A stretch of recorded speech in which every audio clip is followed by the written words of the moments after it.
ಆದರೆ ಇವತ್ತು ಏನಾಗಿದೆ ಅಂತಂದರೆ ಪತ್ರಕರ್ತರು ಅಂತಂದರೆ ಅವರು ಇಲ್ಲ CM ಮಾತಾಡಿಸ್ಬೇಕು, ಇಲ್ಲ DCM ಮಾತಾಡಿಸ್ಬೇಕು, MLA ಮಿನಿಸ್ಟ್ರಿಗಳನ್ನ ಮಾತಾಡಿಸ್ಬೇಕು, ಇಷ್ಟಕ್ಕೆ ಮಾತ್ರ ಸೀಮಿತ ಆಗಿದ್ದಾರೆ. ಆದರೆ ಜನಸಾಮಾನ್ಯರನ್ನು ಮಾತಾಡಿಸೋದಾಗಲಿ, ಜನಸಾಮಾನ್ಯರ ಕಷ್ಟ ಸುಖ, ಅವರ ದುಃಖ ದುಮ್ಮಾನ ಇದೆ, ಅದನ್ನು ತಿಳ್ಕೊಂಡು ಸರ್ಕಾರಕ್ಕೆ ಮುಟ್ಟಿಸುವಂಥ ಕೆಲಸವನ್ನು ಮಾಡುವಲ್ಲಿ ಇವತ್ತು ಅಂಥ ಕೆಲಸಗಳಾಗಲಿ ಅಂಥ ಪ್ರಯತ್ನಗಳಾಗಲಿ ನಡೀತಾ ಇಲ್ಲ ಅನ್ನೋದು ನನ್ನ ಅನಿಸಿಕೆ. ಯಾಕೆ ಅಂತಂದರೆ ಈ ರೀತಿ ಆದಾಗ ಯಾವುದೇ ಪತ್ರಕರ್ತ ಆಗಿರಲಿ ಅವನಿಗೆ ಪತ್ರಿಕೋದ್ಯಮ ಅನ್ನೋದು ಕೈ ಹಿಡಿಯೋಕ್ಕೆ ಸಾಧ್ಯನೇ ಇಲ್ಲ. ಈ ಒಳನೋಟಗಳನ್ನು ಬೆಳೆಸ್ಕೊಳ್ಳೋದಕ್ಕೋಸ್ಕರ ವಿದ್ಯಾರ್ಥಿಗಳು ತಮ್ಮ ಒಳಗಣ್ಣನ್ನು ತೆರಿಬೇಕು, ತೆರೆದು ತಯಾರಿ ಮಾಡಿಕೊಳ್ಬೇಕು ಅನ್ನೋದು ನನ್ನ ಮನವಿ. ಮಹಾತ್ಮ ಗಾಂಧೀಜಿಯವರು ಮತ್ತು ಅಂಬೇಡ್ಕರ್ ಅವರು ಕೂಡ ಪತ್ರಕರ್ತರಾಗಿದ್ದವರು. ಇವರೆಲ್ಲರೂ ಪತ್ರಕರ್ತರಾಗಿದ್ದಾಗ ಪತ್ರಿಕೋದ್ಯಮಕ್ಕೆ ಹಣದ ಬಡತನ ಇತ್ತು. ಅವತ್ತು ಹಣ ಇರಲಿಲ್ಲ, ಆದರೆ ಸತ್ಯಕ್ಕೆ ಬಡತನ ಇರಲಿಲ್ಲ. ಅವತ್ತು ಈ ಹಣದ ಬಡತನದಿಂದ ಒಳಗೆ ಬಂದಿರುವ ಪತ್ರಿಕೋದ್ಯಮ ಇವತ್ತು ಸತ್ಯದ ಬಡತನಕ್ಕೆ ಜಾರಿ ಹೋಗಿದೆ. ಯಾಕೆಂತಂದರೆ ನಾನು ಮೊದಲು ಹೇಳ್ದಂಗೆ ಸತ್ಯವನ್ನು ಇವತ್ತು ಬೂದುಗಾಜ್ ಹಾಕಿ ಹುಡುಕುವಂಥ ಪರಿಸ್ಥಿತಿ ನಿರ್ಮಾಣ ಆಗಿದೆ. ನಾನು ಅಚ್ಚುಮಳೆ ಜೋಡಿಸೋ ಕಾಲದಿಂದ ಪತ್ರಿಕೋದ್ಯಮವನ್ನು ನೋಡ್ಕೊಂಡು ಬರ್ತಾ ಇದ್ದೇನೆ. ಇವತ್ತು ನಾವು ಆರ್ಟಿಫಿಷಿಯಲ್ ಇಂಟೆಲಿಜೆನ್ಸ್ ತನಕ ಹೋಗಿದ್ದೇವೆ. ಇವತ್ತು ಎಲೆಕ್ಟ್ರಾನಿಕ್ ಮೀಡಿಯಾ ಇರ್ಬೋದು, ಪ್ರಿಂಟ್ ಮೀಡಿಯಾ ಇರ್ಬೋದು, ಈಗ ಸೋಷಿಯಲ್ ಮೀಡಿಯಾ. ಈ ಸೋಷಿಯಲ್ ಮೀಡಿಯಾದಲ್ಲಿ ಏನೇನು ಬರ್ತಾ ಇದೆ, ಅದರಿಂದ ಆಗ್ತಾ ಇರುವ ಅನುಕೂಲ ಮತ್ತು ಅನಾನುಕೂಲ ಎರಡನ್ನೂ ಕೂಡ ನಾವು ನೋಡ್ತಾನೆ ಇದ್ದೀವಿ. ಆದರೆ ಸತ್ಯಕ್ಕೆ ಹಲವಾರು ಮುಖಗಳಿರ್ತವೆ. ಅದು ಒಂದು ಕಡೆ ಮಾತಾಡಲ್ಲ. ಎಲ್ಲ ಮುಖಗಳನ್ನು ನಿರ್ಭೀತಿಯಿಂದ ಅನಾವರಣ ಮಾಡಬೇಕು. ಎಲ್ಲ ಜಾತಿ, ಮತ, ಧರ್ಮ, ಆಚಾರ, ವಿಚಾರಗಳನ್ನು ಹೊಂದಿರುವವರು ಮಾಧ್ಯಮ ಕ್ಷೇತ್ರದಲ್ಲಿ ಇದ್ದಷ್ಟು ಮಾಧ್ಯಮ ಕ್ಷೇತ್ರ ಬಲ ಆಗುತ್ತೆ ಅನ್ನೋದು ನನ್ನ ಅನಿಸಿಕೆ. ಈಗ ಸ್ವಾತಂತ್ರ್ಯ ಹೋರಾಟದಲ್ಲಿ ಒಗ್ಗಟ್ಟು ದೇಶದ ಮೌಲ್ಯ ಆಗಿತ್ತು. ಸ್ವಾತಂತ್ರ್ಯ ಬಂದ ಮೇಲೆ ವಿವಿಧತೆಯಲ್ಲಿ ಏಕತೆ ದೇಶದ ಮೌಲ್ಯ ಆಗಿತ್ತು. ಭಾರತವನ್ನು ರೂಪಿಸಿದಂಥ ಎರಡೂ ಮೌಲ್ಯಗಳನ್ನು ಹಾಳು ಮಾಡ್ತಾ ಇರುವ ಈ ಹೊತ್ತಲ್ಲಿ ಬಹುತ್ವ ಅನ್ನೋದು ನಮ್ಮ ನೆಲದ ಮಂತ್ರ ಆಗಿದೆ, ಮತ್ತು ಅದೇ ನಮ್ಮ ಮೌಲ್ಯ ಕೂಡ ಆಗಿದೆ. ಇನ್ವೆಸ್ಟಿಗೇಷನ್ ಮಾಡಬೇಕು, ತನಿಖಾ ಪತ್ರಿಕೋದ್ಯಮ ಇರಬೇಕು, ತನಿಖಾ ವರದಿಗಳು ಬರಬೇಕು ಅಂತ. ಆದರೆ ಇವತ್ತು ಕೆಲವೊಂದು ಪತ್ರಿಕೆಗಳ ಬಿಟ್ಟರೆ ಯಾವುದೇ ಪತ್ರಿಕೆಗಳಲ್ಲೂ ಮತ್ತು TV ಚಾನೆಲ್ಗಳಲ್ಲಿ ಈ ಮಾನವೀಯ ಮೌಲ್ಯಗಳ ಆಧಾರಿತ ಸುದ್ದಿಗಳಾಗಲಿ ತನಿಖಾ ವರದಿಗಳಾಗಲಿ ಯಾವುದು ಕೂಡ ಬರ್ತಾ ಇಲ್ಲ. ನೀವು ಬೆಳಗ್ಗೆ TV ಆನ್ ಮಾಡಿದ್ರೆ ಬೆಳಗ್ಗೆಯಿಂದ ಸಂಜೆವರೆಗೂ ಬರೀ ಸ್ಟೇಟ್ಮೆಂಟ್ಗಳು. ರಾಜಕೀಯ ಬಿಟ್ಟರೆ ಬೇರೆ ಸಂಗತಿ ನೀವು ನೋಡೋಕ್ಕೆ ಅದರಲ್ಲೂ ಕೂಡ ಹೊಡಿತಾರೆ. ರೋಚಕ ಸುದ್ದಿ, ರಣರೋಚಕ, ಸ್ಫೋಟಕ. ಎಲ್ಲೂ ಯಾವುದು ಸ್ಫೋಟ ಆಗೋದೇ ಇಲ್ಲ, ಎಲ್ಲೂ ಸ್ಫೋಟ ಆಗಲ್ಲ. TV ಸ್ಫೋಟ ಆಗಬೇಕಷ್ಟೇ. ಸ್ಫೋಟ, ಬ್ರೇಕಿಂಗ್, ಬಿಗ್ ಶಾಕಿಂಗ್, ಈಗೆಲ್ಲ ಹೊಡ್ಕೊಂಡು ಹೋಗ್ತಾ ಇರ್ತಾರೆ. ಆದರೂ ಈಗ ಏನಾಗಿದೆ ಅಂತಂದರೆ, ಈಗ ನಮ್ಮಲ್ಲಿ ಈ ಮೊಬೈಲ್ಗಳು ಬಂದಮೇಲೆ ಈ ಜನ TVಗಳನ್ನು ನೋಡೋದು ಕೂಡ ಕಡಿಮೆ ಮಾಡಿದ್ದಾರೆ. TVಗಳನ್ನು, ನ್ಯೂಸ್ ಚಾನಲ್ಗಳನ್ನು ನೋಡಿ. ಯಾಕೆಂದರೆ ಜನ ಎಲ್ಲ 30-35 ಸೆಕೆಂಡ್ ವಿಡಿಯೋ ಅಷ್ಟೇ ಬೇಕು. ಈಗೆಲ್ಲ ಆರ್ಟಿಫಿಷಿಯಲ್ ಇಂಟೆಲಿಜೆನ್ಸ್ ಮೊರೆ ಹೋಗಿರೋದ್ರಿಂದ ಅಲ್ಲೇನು ರೀಲ್ಸ್ ಮಾಡಿ ಬಿಡ್ತಾರೆ, ಅದ್ರ ಕಡೆ ಜಾಸ್ತಿ ಹೆಚ್ಚಾಗಿ ಫೋಕಸ್ ಮಾಡ್ತಾರೆ. ಹೀಗಾಗಿ ಯಾರು ಗ್ರಾಮೀಣ ಭಾಗದಿಂದ ಬರ್ತಾರೆ ಪತ್ರಕರ್ತರು, ಅವರು ಜನರ ಸಮಸ್ಯೆಗಳನ್ನು ಅರ್ಥ ಮಾಡ್ಕೊಳ್ಳೋದ್ರಲ್ಲಿ ಯಶಸ್ವಿ ಆಗ್ತಾರೆ. ಯಾಕೆಂತಂದರೆ ಒಂದು ಜಿಲ್ಲಾ ಪಂಚಾಯಿತಿ, ನಾವೆಲ್ಲ ಒಂದೇ ತಾರೀಕೆ ಸ್ಟಾರ್ಟ್ ಮಾಡಿದ್ದು ಗ್ರಾಮ ಪಂಚಾಯಿತಿ, ಜಿಲ್ಲಾ ಪಂಚಾಯಿತಿ, ತಾಲೂಕು ಪಂಚಾಯಿತಿ, ಅಲ್ಲಿಂದ ಬಂದಿದೆ. ಈಗ ಏನು ಮಾಡ್ತಾರೆ, ಯೂನಿವರ್ಸಿಟಿಯಿಂದ ನೇರವಾಗಿ ಮಾಧ್ಯಮ ಜಗತ್ತಿಗೆ ಬಂದ್ಬಿಡ್ತಾರೆ. ಇಲ್ಲ ಪ್ರಿಂಟ್ ಮೀಡಿಯಾನೋ ಎಲೆಕ್ಟ್ರಾನಿಕ್ ಮೀಡಿಯಾವೋ ಸೇರ್ಕೊಂಡ್ಬಿಡ್ತಾರೆ. ಅವ್ರು ಯಾರಾದರೂ ಕೂಡ ಅಧ್ಯಯನದ ಇದರಲ್ಲ. ಇವತ್ತು ಎಷ್ಟೋ ಜನ ಪ್ರಿಂಟ್ ಮೀಡಿಯಾ ರಿಪೋರ್ಟರ್ಸು ಅವ್ರ ಸುದ್ದಿ ಯಾವ ಪೇಜಲ್ಲಿ ಬಂದಿದೆ ಅಂತಲೇ ಗೊತ್ತಿರಲ್ಲ. ನಮಗೆಲ್ಲ ಎಡಿಟರ್ ಬೆಳಗ್ಗೆ ಅಂತ ಕೇಳೋರು, ನೀವು ನ್ಯೂಸ್ ಮಾಡಿದ್ದೀರಾ, ಯಾವ ಪೇಪರಲ್ಲಿ ಬಂದಿದೆ, ಇವತ್ತು ಬೇರೆ ಪೇಪರ್ ಹೆಡ್ಲೈನ್ಸ್ ಏನಿದೆ ಅಂತ. ದಿವಸಕ್ಕೆ ಒಂದು 5 ಪತ್ರಿಕೆ ಓದಬೇಕು ರಿಪೋರ್ಟರ್ಗಳು ಅಂತ ನಮಗೆಲ್ಲ ಹೇಳ್ಕೊಡೋರು. ಅದರ ಜೊತೆಗೆ ಸುದ್ದಿ ಬರಬೇಕಂದ್ರೆ ಈಗೆಲ್ಲ ಮೊಬೈಲಲ್ಲಿ ಬಂದ್ಬಿಟ್ಟಿದೆ. ನಾವೆಲ್ಲ ಕಂಪ್ಯೂಟರ್ ಅಥವಾ ಕೈಯಲ್ಲಿ ಬರೀತಾ ಇದ್ವಿ. ಕೈಯಲ್ಲಿ ಬರೆದು 10 ಪೇಜ್ 15 ಪೇಜ್ ಫ್ಯಾಕ್ಸ್ ಮಾಡ್ತಾ ಇದ್ವಿ. ಈಗೆಲ್ಲ ವಾಟ್ಸಪ್ ಯೂನಿವರ್ಸಿಟಿ ಮೆಂಬರ್ಸ್ ಆಗಿರೋದ್ರಿಂದ ವಿಧಾನಸೌಧದಲ್ಲಿ ರೌಂಡ್ಸ್ ಅಂತ, ಸೆಕ್ರೆಟರಿಯೇಟ್ ರೌಂಡ್ಸ್ ಅಂತ ಇರ್ತಾ ಇತ್ತು. ಬೆಳಗ್ಗೆ 12 ಗಂಟೆಗೆ, ಸಂಜೆ 4:00ವರೆಗೆ. ಇವತ್ತು ಆ ರೌಂಡ್ಸ್ ಯಾವುದೂ ಇಲ್ಲ. ಪ್ರಿಂಟ್ ಮೀಡಿಯಾದವರು ಪ್ರೆಸ್ ಕಾನ್ಫರೆನ್ಸ್ಗಳು ಬರೋದೇ ಅಪರೂಪ ಆಗ್ಬಿಟ್ಟಿದೆ. ಪ್ರತಿ ದಿವಸ 12 ಗಂಟೆಗೆ ಒಂದು ಮಂತ್ರಿ ಕಚೇರಿಗೆ ಹೋಗೋರು, ಆಯಕಟ್ಟಿನ ಹುದ್ದೆಗಳಲ್ಲಿರುವವರು ಒಂದೇ ವರ್ಗಕ್ಕೆ ಸೇರಿದ್ರೆ ಬಹುತ್ವವನ್ನು ಪ್ರತಿನಿಧಿಸೋದಕ್ಕೆ ಸಾಧ್ಯನೇ ಇಲ್ಲ. ಇವತ್ತು ಮೊಬೈಲ್ನಲ್ಲಿ ಹರಿದಾಡುವಂಥ ಲಕ್ಷಾಂತರ ಕಂಟೆಂಟ್ಗಳು ಬಹುತ್ವದ ನೆಲೆಯಲ್ಲಿ ಸೃಷ್ಟಿಯಾಗಿರ್ತವೆ. ಮಾಹಿತಿ ಸಾಗರ ಪತ್ರಿಕೋದ್ಯಮಕ್ಕೆ ಬೆದರಿಕೆ ಅಂತ ನಾವು ಭಾವಿಸಬೇಕಾಗಿಲ್ಲ. ಅದು ಯಾವುದೇ ಮಾಹಿತಿ ಇರ್ಬೋದು, ಅದು ಪತ್ರಿಕೋದ್ಯಮಕ್ಕೆ ಬೆದರಿಕೆ ಅಂತ ನಾವು ಯಾರು ಕೂಡ ಅನ್ಕೋಬೇಕಾಗಿಲ್ಲ. ಸೂಕ್ಷ್ಮವಾಗಿ ಗಮನಿಸಿದಾಗ ಇಲ್ಲೊಂದು ಸಂಗತಿ ಮಾಧ್ಯಮ ಕ್ಷೇತ್ರವನ್ನು ಸ್ಪಷ್ಟವಾಗಿ ಅಳವಡಿಸ್ಕೋಬೇಕಾಗಿದೆ. ಅದೇನಂತಂದರೆ, ಒಂದು ಸಮುದಾಯ, ಒಂದು ಭಾಷೆ, ಒಂದು ಜಾತಿಯ ಧ್ವನಿಗಳನ್ನಷ್ಟೇ ನಾವು ಕೇಳ್ತಾ ಇದ್ವಿ. ಆದರೆ ಕಂಟೆಂಟ್ ಸುರುಮಳೆಯಲ್ಲಿ ಇವತ್ತು ನಾವು ನಾನಾ ಮಣ್ಣಿಗೆ ಸೇರಿದಂತಹ ವಿಭಿನ್ನ ಧ್ವನಿಗಳನ್ನು ಕೇಳೋದಕ್ಕೆ ಸಾಧ್ಯ ಆಗಿದೆ.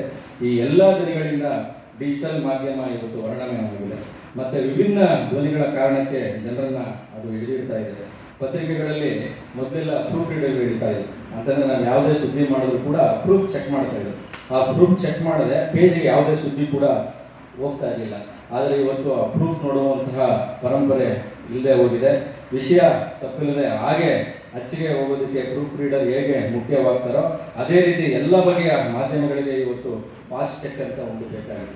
ಅಂತಂದರೆ ಯಾವುದೇ ಸುದ್ದಿ ನಾವು ಪ್ರಿಂಟ್ ಮಾಡಬೇಕು ಅಂತಂದರೆ ಫ್ಯಾಕ್ಟ್ ಚೆಕ್ ಮಾಡಬೇಕು. ಈಗ ಫ್ಯಾಕ್ಟ್ ಚೆಕ್ಕರ್ಸ್ ಅಂತಲೇ ನಾವು ಮಾಧ್ಯಮ ಕ್ಷೇತ್ರಕ್ಕೆ ಅಳವಡಿಸ್ಕೊಳ್ಬೇಕಾಗಿದೆ. ಈ ಸುಳ್ಳುಗಳ ನಡುವೆ ಸತ್ಯವನ್ನು ಮತ್ತು ನೈಜ ಸುದ್ದಿಯನ್ನು ತೆಗೆದು ಜನರ ಮುಂದೆ ಪರಿಣಾಮಕಾರಿಯಾಗಿ ಇಡಬಲ್ಲವರು ಮಾತ್ರ ಪರಿಣಾಮಕಾರಿ ಪತ್ರಕರ್ತರಾಗಿ ಮುಂಚೂಣಿಗೆ ಬರಲು ಸಾಧ್ಯ ಇದೆ. ಇವತ್ತು ಕಂಟೆಂಟ್ಗಳು ಈಗ ಮೊಬೈಲ್ ಇದ್ದು ವಿಡಿಯೋ ಮಾಡಲು ಯಾರ್ಯಾರು ಬರುತ್ತೆ ವಿಡಿಯೋ ಮಾಡೋದಕ್ಕೆ ಅವರೆಲ್ಲರೂ ಕೂಡ ಇವತ್ತು ಕಂಟೆಂಟ್ ಕ್ರಿಯೇಟರ್ಸ್ ಅಂತ ಆಗ್ಬಿಟ್ಟಿದ್ದಾರೆ. ಈ ಕಂಟೆಂಟ್ನಲ್ಲಿ ಪತ್ರಿಕೋದ್ಯಮ ಒಂದು ಭಾಗ ಆಗ್ತಾ ಇದೆ. ಪತ್ರಿಕೋದ್ಯಮ ಹೊಸ ದಿಕ್ಕಿಗೆ ಹೊರಡ್ತಾ ಇರೋದು ಈ ಸಂಕೇತ. ಸಾವಿರ ಸುಳ್ಳುಗಳು ಒಂದೇ ಸತಿ ಹರಿದು ಬರುವಂಥ ಸಂದರ್ಭದಲ್ಲಿ ಸತ್ಯ ತಾನಾಗ್ತಾನೆ ತೇಲ್ಕೊಂಡು ಹೋಗ್ತಾ ಇರುತ್ತೆ. ಇದು ಸಹಜ ಕೂಡ. ಆದರೆ ಸತ್ಯ ಯಾವತ್ತೂ ಕೂಡ ಕೊಳ್ಳಲ್ಲ. ಹಾಗೆ ತೇಲ್ತಾನೆ ತನ್ನನ್ನು ತಾನ ರಕ್ಷಿಸಿಕೊಳ್ಳುವಂಥ ಶಕ್ತಿ ಆ ಸತ್ಯಕ್ಕೆ ಇದೆ ಅನ್ನೋದು ನನ್ನ ಅನಿಸಿಕೆ. ಈ ಸಾವಿರ ಸುಳ್ಳಿನ ಕಂಟೆಂಟ್ಗಳ ನಡುವೆ ಸತ್ಯ ಹೇಳುವ ಕಂಟೆಂಟ್ಗಳಿಗೆ ಆರಂಭದಲ್ಲಿ ಸ್ವಲ್ಪ ಹಿನ್ನಡೆ ಆಗ್ಬೋದು, ಆದರೂ ಕೂಡ ಆ ಸತ್ಯವೇ ಗೆಲ್ತದೆ. ಆ ಭರವಸೆಯಲ್ಲಿ ಪತ್ರಕರ್ತರು ಸತ್ಯವನ್ನು ಹುಡುಕಬೇಕು ಅಂತ ನಾನು ಈ ಸಂದರ್ಭದಲ್ಲಿ ಮನವಿಯನ್ನು ಮಾಡಿಕೊಳ್ತೇನೆ. ಈ ಸತ್ಯವನ್ನು ಹುಡುಕುವ ಕಣ್ಣುಗಳು ನಿಮ್ದಾಗಬೇಕು. ಆ ನೋಟ ಮತ್ತು ಗ್ರಹಿಕೆಯನ್ನು ಕೊಡುವ ಮೂಲಕ ಸಾಮಾಜಿಕ ಪ್ರಜ್ಞೆ ಮತ್ತು ನೈತಿಕ ಪ್ರಜ್ಞೆ ಬೆರೆತ ಪತ್ರಕರ್ತರು ರೂಪುಗೊಳ್ಳೋದಕ್ಕೆ ಈ ಕಾರ್ಯಾಗಾರ ಕೂಡ ನೆರವಾಗಬೇಕು ಅಂತ ನಾನು ಈ ಸಂದರ್ಭದಲ್ಲಿ ಆಶಿಸ್ತೇನೆ. ಪತ್ರಕರ್ತರಲ್ಲಿ, ನಮ್ಮ ಭಾವಿ ಪತ್ರಕರ್ತರಲ್ಲಿ ಒಂದು ಮನವಿ ಏನು ಅಂತಂದರೆ, ಯಾರು ಎಲೆಕ್ಟ್ರಾನಿಕ್ ಮೀಡಿಯಾ ಇರ್ಬೋದು, ಪ್ರಿಂಟ್ ಮೀಡಿಯಾ ಇರ್ಬೋದು, ಅದಕ್ಕಿಂತ ಹೆಚ್ಚಾಗಿ ಎಲೆಕ್ಟ್ರಾನಿಕ್ ಮೀಡಿಯಾದಲ್ಲಿ ಮೈಕ್ ಹಿಡ್ಕೊಂಡ್ಬಿಟ್ರೆ ನಾವು ದೊಡ್ಡ ಪತ್ರಕರ್ತರು ಅನ್ನೋಂಥ ಒಂದು ಫೀಲಿಂಗ್ ಅವ್ರಿಗೆ ಬಂದ್ಬಿಡುತ್ತೆ. ಮೈಕ್ ಹಿಡ್ಕೊಂಡು ಏನು ಪ್ರಶ್ನೆ ಕೇಳ್ತಾರೆ, CM ಹತ್ರ ಹೋಗೋದು, ಅವ್ರು ಹಿಂಗೆ ಹೇಳಿದ್ದಾರೆ ನೀವೇನು ಹೇಳ್ತೀರಾ, ಮತ್ತು ಇವ್ರು ಹೇಳಿದ್ಮೇಲೆ ಮತ್ತು ಅವ್ರ ಹತ್ರ ಹೋಗೋದು, ಸಾರ್ ಅವ್ರ ರೀತಿ ಹೇಳ್ಬಿಟ್ಟಿದ್ದಾರೆ ನೀವೇನು ಹೇಳ್ತೀರಾ. ಅಂದರೆ ಒಂಥರ ಜರ್ನಲಿಸಮ್ ಅನ್ನೋದು ಸ್ಟೇಟ್ಮೆಂಟ್ ಓರಿಯೆಂಟೆಡ್ ಜರ್ನಲಿಸಮ್ ಥರ ಆಗ್ಬಿಟ್ಟಿದೆ. ನಾವು ಜಾಸ್ತಿ ಹೆಚ್ಚಾಗಿ ಯಾವುದಕ್ಕೆ ಫೋಕಸ್ ಮಾಡ್ತಾ ಇದ್ದೀವಿ ಅಂತಂದರೆ ರಾಜಕೀಯ, ಸಿನಿಮಾ, ಅಪರಾಧ, ಈ ಮೂರು ಬಿಟ್ಟರೆ ಜನಸಾಮಾನ್ಯರಿಗೆ ಸಂಬಂಧಪಟ್ಟಂಥ ಯಾವುದೇ ಸಂಗತಿಗಳು, ವಿಚಾರಗಳು ಪ್ರಿಂಟ್ ಮೀಡಿಯಾದಲ್ಲಾಗಲಿ ಅಥವಾ ಎಲೆಕ್ಟ್ರಾನಿಕ್ ಮೀಡಿಯಾದಲ್ಲಾಗಲಿ ಬರೋದು ತೀರಾ ಅಪರೂಪ. ನಾವೆಲ್ಲ ಕೆಲಸ ಮಾಡಬೇಕಾದ್ರೆ ನಮಗೆಲ್ಲ ಹೇಳ್ಕೊಡೋದು. ಯೂನಿವರ್ಸಿಟಿಗಳಲ್ಲಿ ನಮ್ಮ ಏನಿದೆ ಮಾಸ್ ಕಮ್ಯುನಿಕೇಷನ್ ಡಿಪಾರ್ಟ್ಮೆಂಟ್ ಇದೆ. ಈಗ ನಾನು ಆಗಲೇ BC ಅವ್ರ ಜೊತೆ ಮಾತಾಡೋದು ಹೇಳಿದೆ, ಸುಮಾರು ಯೂನಿವರ್ಸಿಟಿಗಳಲ್ಲಿ ಪತ್ರಿಕೋದ್ಯಮದ ವಿಭಾಗವನ್ನು ಮುಚ್ತಾ ಇದೆ. ಯಾಕೆ ಅಂತಂದರೆ ಎಲ್ಲೋ ಒಂದು ಕಡೆ ಈ ಪತ್ರಿಕೋದ್ಯಮದ ಆಕರ್ಷಣೆ ಮತ್ತು ಸೆಳೆತ ಕಡಿಮೆ ಆಗ್ತಾ ಇದೆಯೇನೋ ಅನ್ನೋ ಭಾವನೆ ಎಲ್ಲರಲ್ಲೂ ಕೂಡ ಮೂಡ್ತಾ ಇದೆ. ಇನ್ನೊಂದು ಏನಂತಂದರೆ, ಇಲ್ಲಿ ಏನು ಪಾಠ ಮಾಡ್ತೀವಿ, ಇಲ್ಲೇನು ಸಿಲೆಬಸ್ ಇದೆ ಅದೇ ಬೇರೆ, ಆದರೆ ಪತ್ರಿಕಾ ಕಚೇರಿಗಳಲ್ಲಿ, TV ಚಾನಲ್ಗಳಲ್ಲಿ ನಡೆಯುವಂತಹ ಬೆಳವಣಿಗೆಗಳೇ ಬೇರೆ, ಒಂದಕ್ಕೊಂದು ಸಂಬಂಧವೇ ಇರೋದಿಲ್ಲ. ಹೀಗಾಗಿ ಇಂಥ ಕಾರ್ಯಾಗಾರಗಳ ಮೂಲಕ ಸುದ್ದಿ ಮನೆಗಳಲ್ಲಿ ಏನೇನು ನಡೆಯುತ್ತದೆ ಅನ್ನೋದನ್ನು ಭಾವಿ ಪತ್ರಕರ್ತರಲ್ಲಿ ಅರಿವು ಮೂಡಿಸೋದು ಭಾಳ ಒಳ್ಳೆಯ ಕೆಲಸ ಅಂತ ನಾನು ಈ ಸಂದರ್ಭದಲ್ಲಿ ಹೇಳಕ್ಕೆ ಇಷ್ಟಪಡ್ತೇನೆ. ಇದಕ್ಕಾಗಿ ನಾನು ಈ ಕಾರ್ಯಕ್ರಮದ ಹೊಣೆಯನ್ನು ಹೊತ್ತಿರುವ ಶ್ರೀಮತಿ ಪಲ್ಲವಿ ಹೊನ್ನಾಪುರ ಅವರಿಗೆ ಅಭಿನಂದನೆಗಳನ್ನು ಸಲ್ಲಿಸೋದಕ್ಕೆ ಇಷ್ಟಪಡ್ತೇನೆ. ಪತ್ರಕರ್ತರಾಗುವವರು ಪೂರ್ವಾಗ್ರಹ ಮುಕ್ತ ಮತ್ತು ಮಗುವಿನ ಮನಸ್ಸಿನಿಂದ ಸಾಮಾಜಿಕ ವ್ಯವಸ್ಥೆಯನ್ನು ಮತ್ತು ಸಾಮಾಜಿಕ ತಾರತಮ್ಯಗಳು ಇರುವುದನ್ನು ಹಾಗೆ ಗಮನಿಸಬೇಕು. ಹೀಗಾದಾಗ ಮಾತ್ರ ಸಾಮಾಜಿಕ ಸಮಸ್ಯೆಗಳು ಮತ್ತು ಆ ಸಮಸ್ಯೆಗಳಿಗೆ ಕಾರಣವಾದ ಸಂಗತಿಗಳ ಬಗ್ಗೆ ಸ್ಪಷ್ಟವಾದಂಥ ಒಂದು ಗ್ರಹಿಕೆ ಬರೋಕ್ಕೆ ಸಾಧ್ಯ ಆಗ್ತದೆ. ಈ ಸ್ಪಷ್ಟತೆ ಪರಿಣಾಮಕಾರಿ ಆದಂತಹ ಪತ್ರಕರ್ತರನ್ನು ರೂಪಿಸ್ತದೆ ಅನ್ನೋದು ನನ್ನ ಭಾವನೆ. ಇವತ್ತು ಈ ಸಾಮಾಜಿಕ ಬೆಸುಗೆಯನ್ನು ಕತ್ತರಿಸುವ ಕತ್ತರಿಗಳು ಜನಸಮುದಾಯದ ಪ್ರಜ್ಞೆಯನ್ನು ರೂಪಿಸ್ತಾ ಇದ್ದಾವೆ. ಇಂಥ ಹೊತ್ತಲ್ಲಿ ಸಮಾಜವನ್ನು ಪರಸ್ಪರ ಒಲಿಯುವ ಸೂಜಿಗಳ ಅಗತ್ಯ ಇದೆ ಅನ್ನೋದು ನನ್ನ ಭಾವನೆ. ನಾನು ಆಗಲೇ ಹೇಳಿದೆ, ದಿನೇಶ್ ಅಮೀನ್ಮಠ್ ಸರ್ ಅವರ ಮಾತುಗಳನ್ನು ನಾನು ಕೇಳಬೇಕು ಅಂತ. ಯಾಕೆ ಅಂತಂದರೆ, ನಾನು ಕೋಲಾರವಾಣಿ ಅಂತ ಜಿಲ್ಲಾ ಮಟ್ಟದ ಪತ್ರಿಕೆಯಿಂದ ಬಂದವನು. ಆವತ್ತಿನ ದಿನಗಳಲ್ಲಿ ನಾನು ಪ್ರಜಾವಾಣಿಯಲ್ಲಿ ದಿನೇಶ್ ಸರ್ ಬರೀತಾ ಇದ್ದಂಥ ಅಂಕಣಗಳು ಮತ್ತು ಅವರ ಸುದ್ದಿಗಳನ್ನು ನೋಡೋದಕ್ಕೆ ಭಾಳ ಕುತೂಹಲದಿಂದ ಕಾಯ್ತಾ ಇದ್ದವನು. ಹೀಗಾಗಿ ದಿನೇಶ್ ಅಮೀನ್ಮಠ್ ಸರ್ ಅವರಾಗಿರ್ಬೋದು, ಒಡ್ಡರ್ಸೆ ರಘುರಾಮ್ ಭಟ್ರು ಇರ್ಬೋದು, P. ಲಂಕೇಶ್ ಅವರು, ಖಾದ್ರಿ ಶಾಮಣ್ಣ, ಮತ್ತು ಮೊಹರೆ ಅವರು, ಹನುಮಂತರಾಯರು, DVG ಅವರು, TSR, ಹೀಗೆ ಹಲವಾರು ಹಿರಿಯರು ಸೂಜಿಗಳಾಗಿ, ದರ್ಜಿಗಳಾಗಿ ಮತ್ತು ನೇಕಾರರಾಗಿ ಪತ್ರಿಕಾ ವೃತ್ತಿಯ ಪ್ರಜ್ಞೆಯನ್ನು ರೂಪಿಸುವುದರ ಜೊತೆಗೆ ಸಾಮಾಜಿಕ ಪ್ರಜ್ಞೆಯನ್ನು ಕೂಡ ರೂಪಿಸಿದ್ದಾರೆ. ಜೊತೆಗೆ ಸಮಾಜವನ್ನು ಬೆಸೆಯುವ ಬೆಸೆಗಳಾಗಿದ್ದಾರೆ. ಆದರೆ ಇವತ್ತು ಸಮಾಜವನ್ನು ಯಾವ ರೀತಿ ಕತ್ತರಿಸ್ತಾ ಇದ್ದಾರೆ ಅನ್ನೋದನ್ನು ಕೂಡ ನೀವು ಭಾವಿ ಪತ್ರಕರ್ತರು ಬಹಳ ಎಚ್ಚರಿಕೆಯಿಂದ ಗಮನಿಸಬೇಕಾಗ್ತದೆ. ಕೇವಲ ಕಾರ್ಯಾಗಾರದಲ್ಲಿ ಭಾಗವಹಿಸೋದ್ರಿಂದ ಪತ್ರಿಕೋದ್ಯಮದ ಪಟ್ಟುಗಳನ್ನು ಕಲಿತು ಬಿಡ್ತೀವಿ ಅನ್ನೋದು ಸುಳ್ಳು. ಹೀಗಾಗಿ ವಿದ್ಯಾರ್ಥಿಗಳು ಸ್ಪಷ್ಟವಾಗಿ ತಿಳ್ಕೋಬೇಕು. ಒಂದು ಓದು ಡಿಪಾರ್ಟ್ಮೆಂಟಲ್ಲಿ ಏನೇನು ನಡೀತಾ ಇದೆ, ಏನೇನು ಅಭಿವೃದ್ಧಿ ಕಾರ್ಯಗಳಾಗ್ತಾ ಇದೆ ಇದ್ರ ಬಗ್ಗೆ ಮಾಹಿತಿ ಕೊಡಿ ಅಂತ ಕೇಳ್ತಾ ಇದ್ರು. ಇವತ್ತು ಯಾವ ರಿಪೋರ್ಟರ್ ಕೂಡ ಯಾವ ಮಂತ್ರಿಗಳನ್ನು ಕೂಡ ಅವ್ರ ಇಲಾಖೆಯಲ್ಲಿ ನಡೆಯುವಂತಹ ಡೆವಲಪ್ಮೆಂಟ್ಸು ಅಭಿವೃದ್ಧಿ ಕಾರ್ಯಗಳ ಬಗ್ಗೆ ಮಾಹಿತಿ ತಗೊಳ್ಳೋದೇ ಇಲ್ಲ. ಮೈಕ್ ಹಿಡಿದ್ರೆ ಬರೀ ರಾಜಕೀಯ. ಇದು ಬಿಟ್ಟರೆ ಅವರು ಈಗ ಮಂತ್ರಿಗಳು ಕೂಡ ತಪ್ಪಿಸ್ಕೊಂಡು ಓಡಾಡುವಂಥ ಪರಿಸ್ಥಿತಿ ನಿರ್ಮಾಣ ಆಗಿದೆ. ಹೀಗಾಗಿ ಭಾವಿ ಪತ್ರಕರ್ತರು ಏನಿದ್ದೀರಾ ಸಮಾಜಕ್ಕೆ ಒಂದು ಕೊಡುಗೆ ನೀಡುವಂಥ ಪತ್ರಕರ್ತರಾಗಿ ನೀವೆಲ್ಲರೂ ರೂಪುಕೊಳ್ಬೇಕು.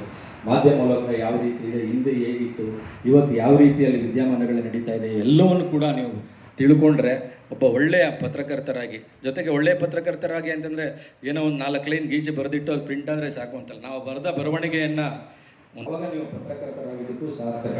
ಇವತ್ತು ನಾವು ದಿನೇಶ್ ಅಮೀನ್ಮಟ್ಟು ಸರ್ ಅವ್ರ ಬರಹಗಳ ಬಗ್ಗೆ ಯಾಕೆ ಹೇಳ್ತಾರೆ, ನಾವೆಲ್ಲ ಕಾಯ್ತಾ ಇದ್ವಿ ಅವ್ರ ಅಂಕಣಗಳನ್ನು ಓದೋದಕ್ಕೆ, ವಿಚಾರಗಳನ್ನು ತಿಳ್ಕೊಳ್ಳೋದಕ್ಕೆ. ಹಾಗಾಗಿ ನಿಮ್ಮಲ್ಲೂ ಕೂಡ ಅಧ್ಯಯನ ಇರಬೇಕು. ಅಧ್ಯಯನ ಮತ್ತು ಓದುವಂತಹ ನಿಮ್ಮಲ್ಲಿ ತಾಳ್ಮೆ, ಸಮಾಧಾನ ಎರಡೂ ಇದ್ದರೆ ಮಾತ್ರ ನೀವು ಪತ್ರಕರ್ತರಾಗಿ ರೂಪುಗೊಳ್ಳೋದಕ್ಕೆ ಸಾಧ್ಯ ಆಗ್ತಾ ಇದೆ. ಇಲ್ಲ ಅಂತಂದರೆ ಅದರಲ್ಲಿ ನೀವು ಒಬ್ಬರು ಅನ್ನೋನ್ಯವರಾಗಿ ಏನೋ ಬಂದಿದ್ದೀವಿ, ಕೆಲಸ ಮುಗಿಸಿ ಹೋಗೋಣ, ಸಂಬಳ ತಗೊಂಡು ಜೀವನ ಸಾಕ್ಷ್ಯ ಮಾಡೋ ಮಟ್ಟಿಗೆ ಹೋಗ್ತೀವಿ. ಆ ರೀತಿ ಆಗಬಾರ್ದು. ಸಮಾಜ ಗುರುತಿಸುವಂಥ ಪತ್ರಿಕೋದ್ಯಮ ನಿಮ್ಮನ್ನು ಗುರುತಿಸುವಂಥ ಪತ್ರಕರ್ತರಾಗಿ ನೀವು ರೂಪುಗೊಂಡಾಗ ಮಾತ್ರ ಈ ಉದ್ಯಮಕ್ಕೆ ಬಂದಿದ್ದಕ್ಕೆ ನಿಮಗೂ ಕೂಡ ಒಂದು ಸಾರ್ಥಕತೆಯ ಭಾವನೆ ನಿಮ್ಮಲ್ಲಿ ಉಂಟಾಗುತ್ತೆ ಅನ್ನೋದನ್ನು ಹೇಳಿ, ನನಗೆ ಈ ಕಾರ್ಯಕ್ರಮದಲ್ಲಿ ಭಾಗವಹಿಸಿ ಉದ್ಘಾಟನೆ ಮಾಡೋಕ್ಕೆ ಅವಕಾಶ ಮಾಡಿಕೊಟ್ಟಂಥ ಎಲ್ರಿಗೂ ಮತ್ತು ನನ್ನ ಮಾತುಗಳನ್ನು ಆಲಿಸ ತಮಗೂ ಸಹ ಸಂದರ್ಭದಲ್ಲಿ ಧನ್ಯವಾದಗಳನ್ನು ತಿಳಿಸಿ ನಾನು ಮಾತು ಮುಗಿಸ್ತೇನೆ. ನಮಸ್ಕಾರ. ಯೂನಿವರ್ಸಿಟಿಗಳಲ್ಲಿ ನಮ್ಮ ಏನಿದೆ ಮಾಸ್ ಕಮ್ಯುನಿಕೇಷನ್ ಡಿಪಾರ್ಟ್ಮೆಂಟ್ ಇದೆ. ಈಗ ನಾನು ಆಗಲೇ BC ಅವ್ರ ಜೊತೆ ಮಾತಾಡೋದು ಹೇಳಿದೆ, ಸುಮಾರು ಯೂನಿವರ್ಸಿಟಿಗಳಲ್ಲಿ ಪತ್ರಿಕೋದ್ಯಮದ ವಿಭಾಗವನ್ನು ಮುಚ್ತಾ ಇದ್ದಾರೆ. ಯಾಕೆ ಅಂತಂದರೆ ಎಲ್ಲೋ ಒಂದು ಕಡೆ ಈ ಪತ್ರಿಕೋದ್ಯಮದ ಆಕರ್ಷಣೆ ಮತ್ತು ಸೆಳೆತ ಕಡಿಮೆ ಆಗ್ತಾ ಇದೆಯೇನೋ ಅನ್ನೋ ಭಾವನೆ ಎಲ್ಲರಲ್ಲೂ ಕೂಡ ಮೂಡ್ತಾ ಇದೆ. ಇನ್ನೊಂದು ಏನಂತಂದರೆ ಇಲ್ಲಿ ಏನು ಪಾಠ ಮಾಡ್ತೀವಿ, ಇಲ್ಲೇನು ಸಿಲೆಬಸ್ ಇದೆ ಅದೇ ಬೇರೆ, ಆದರೆ ಪತ್ರಿಕಾ ಕಚೇರಿಗಳಲ್ಲಿ, TV ಚಾನಲ್ಗಳಲ್ಲಿ ನಡೆಯುವಂತಹ ಬೆಳವಣಿಗೆಗಳೇ ಬೇರೆ, ಒಂದಕ್ಕೊಂದು ಸಂಬಂಧವೇ ಇರೋದಿಲ್ಲ. ಹೀಗಾಗಿ ಇಂಥ ಕಾರ್ಯಾಗಾರಗಳ ಮೂಲಕ ಸುದ್ದಿ ಮನೆಗಳಲ್ಲಿ ಏನೇನು ನಡೆಯುತ್ತದೆ ಅನ್ನೋದನ್ನು ಭಾವಿ ಪತ್ರಕರ್ತರಲ್ಲಿ ಅರಿವು ಮೂಡಿಸೋದು ಭಾಳ ಒಳ್ಳೆಯ ಕೆಲಸ ಅಂತ ನಾನು ಈ ಸಂದರ್ಭದಲ್ಲಿ ಹೇಳಕ್ಕೆ ಇಷ್ಟಪಡ್ತೇನೆ. ಇದಕ್ಕಾಗಿ ನಾನು ಈ ಕಾರ್ಯಕ್ರಮದ ಹೊಣೆಯನ್ನು ಹೊತ್ತಿರುವ ಶ್ರೀಮತಿ ಪಲ್ಲವಿ ಹೊನ್ನಾಪುರ ಅವರಿಗೆ ಅಭಿನಂದನೆಗಳನ್ನು ಸಲ್ಲಿಸೋದಕ್ಕೆ ಇಷ್ಟಪಡ್ತೇನೆ. ಪತ್ರಕರ್ತರಾಗುವವರು ಪೂರ್ವಾಗ್ರಹ ಮುಕ್ತ ಮತ್ತು ಮಗುವಿನ ಮನಸ್ಸಿನಿಂದ ಸಾಮಾಜಿಕ ವ್ಯವಸ್ಥೆಯನ್ನು ಮತ್ತು ಸಾಮಾಜಿಕ ತಾರತಮ್ಯಗಳು ಇರುವುದನ್ನು ಹಾಗೆ ಗಮನಿಸಬೇಕು. ಹೀಗಾದಾಗ ಮಾತ್ರ ಸಾಮಾಜಿಕ ಸಮಸ್ಯೆಗಳು ಮತ್ತು ಆ ಸಮಸ್ಯೆಗಳಿಗೆ ಕಾರಣವಾದ ಸಂಗತಿಗಳ ಬಗ್ಗೆ ಸ್ಪಷ್ಟವಾದಂಥ ಒಂದು ಗ್ರಹಿಕೆ ಬರೋಕ್ಕೆ ಸಾಧ್ಯ ಆಗ್ತದೆ. ಈ ಸ್ಪಷ್ಟತೆ ಪರಿಣಾಮಕಾರಿ ಆದಂತಹ ಪತ್ರಕರ್ತರನ್ನು ರೂಪಿಸ್ತದೆ ಅನ್ನೋದು ನನ್ನ ಭಾವನೆ. ಇವತ್ತು ಈ ಸಾಮಾಜಿಕ ಬೆಸುಗೆಯನ್ನು ಕತ್ತರಿಸುವ ಕತ್ತರಿಗಳು ಜನಸಮುದಾಯದ ಪ್ರಜ್ಞೆಯನ್ನು ರೂಪಿಸ್ತಾ ಇದ್ದಾವೆ. ಇಂಥ ಹೊತ್ತಲ್ಲಿ ಸಮಾಜವನ್ನು ಪರಸ್ಪರ ಒಲಿಯುವ ಸೂಜಿಗಳ ಅಗತ್ಯ ಇದೆ ಅನ್ನೋದು ನನ್ನ ಭಾವನೆ. ನಾನು ಆಗಲೇ ಹೇಳಿದೆ, ದಿನೇಶ್ ಅಮೀನ್ಮಟ್ಟು ಸರ್ ಅವರ ಮಾತುಗಳನ್ನು ನಾನು ಕೇಳಬೇಕು ಅಂತ. ಯಾಕೆ ಅಂತಂದರೆ ನಾನು ಕೋಲಾರವಾಣಿ ಅಂತ ಜಿಲ್ಲಾ ಮಟ್ಟದ ಪತ್ರಿಕೆಯಿಂದ ಬಂದವನು. ಆವತ್ತಿನ ದಿನಗಳಲ್ಲಿ ನಾನು ಪ್ರಜಾವಾಣಿಯಲ್ಲಿ ದಿನೇಶ್ ಸರ್ ಬರೀತಾ ಇದ್ದಂಥ ಅಂಕಣಗಳು ಮತ್ತು ಅವರ ಸುದ್ದಿಗಳನ್ನು ನೋಡೋದಕ್ಕೆ ಭಾಳ ಕುತೂಹಲದಿಂದ ಕಾಯ್ತಾ ಇದ್ದವನು. ಹೀಗಾಗಿ ದಿನೇಶ್ ಅಮೀನ್ಮಟ್ಟು ಸರ್ ಅವರಾಗಿರ್ಬೋದು, ಒಡ್ಡರ್ಸೆ ರಘುರಾಮ್ ಭಟ್ರು ಇರ್ಬೋದು, P. ಲಂಕೇಶ್ ಅವರು, ಕಾದ್ರಿ ಶಾಮಣ್ಣ, ಮತ್ತು ಮೊಹರೆ ಅವರು, ಹನುಮಂತರಾಯರು, DVG ಅವರು, TSR, ಹೀಗೆ ಹಲವಾರು ಹಿರಿಯರು ಸೂಜಿಗಳಾಗಿ, ದರ್ಜಿಗಳಾಗಿ ಮತ್ತು ನೇಕಾರರಾಗಿ ಪತ್ರಿಕಾ ವೃತ್ತಿಯ ಪ್ರಜ್ಞೆಯನ್ನು ರೂಪಿಸಿದವರ ಜೊತೆಗೆ ಸಾಮಾಜಿಕ ಪ್ರಜ್ಞೆಯನ್ನು ಕೂಡ ರೂಪಿಸಿದ್ದಾರೆ. ಜೊತೆಗೆ ಸಮಾಜವನ್ನು ಬೆಸೆಯುವ ಬೆಸೆಗಳಾಗಿದ್ದಾರೆ.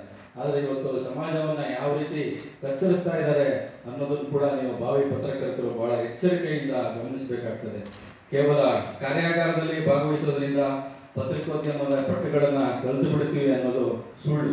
ಹೀಗಾಗಿ ವಿದ್ಯಾರ್ಥಿಗಳು ಸ್ಪಷ್ಟವಾಗಿ ತಿಳ್ಕೋಬೇಕು. ಒಂದು ಓದು. ಹೆಚ್ಚಿನ ವಿಡಿಯೋಗಳಿಗೆ ಪ್ರತಿಧ್ವನಿ ಯೂಟ್ಯೂಬ್ ಚಾನೆಲ್ ಸಬ್ಸ್ಕ್ರೈಬ್ ಮಾಡಿ, ಬೆಲ್ ಐಕಾನ್ ಕ್ಲಿಕ್ ಮಾಡಿ.